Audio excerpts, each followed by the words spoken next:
Hi friends, నేను మీ JD. Welcome to Bigg Boss updates. Bigg బాస్లో కొత్త కెప్టెన్ అయ్యారు. ఎస్, 9th వీక్ కెప్టెన్ అంటూ. మరి ఓవరాల్గా చూసుకుంటే బిగ్ బాస్ బిఫోర్ అంటే వైల్డ్ కార్డ్ తర్వాత ఎలా ఉంది అంటే రోజుకో ట్విస్టు టర్నులు చాలా చాలా బాగుందనే నాకు అనిపిస్తుంది. మరి మీకేమనిపిస్తుందో ఖచ్చితంగా కామెంట్ చేయండి. ఎందుకంటే రీఎంట్రీలని ఎలిమినేషన్ కంటెస్టెంట్లు వచ్చేసి నామినేట్ చేయడం ఇవన్నీ చూసుకుంటే చాలా చాలా మెరుగైందని నేను అనుకుంటున్నా. మరి మీకు నిజంగా ఇంట్రెస్టింగ్ ఉందా లేదా కామెంట్ చేయండి. ఇక కొత్త కెప్టెన్ విషయానికి వస్తే ఎప్పటి నుంచో పోరాడుతున్న దివ్య నిఖిత. ఎస్, దివ్య నిఖిత అయితే కొత్త కెప్టెన్ అయినట్టుగా లీక్స్ వస్తూ ఉన్నాయి.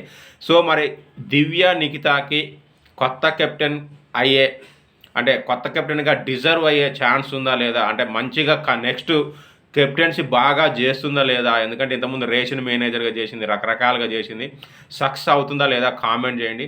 So all the best Divya Nikhita, congratulations and thank you, bye.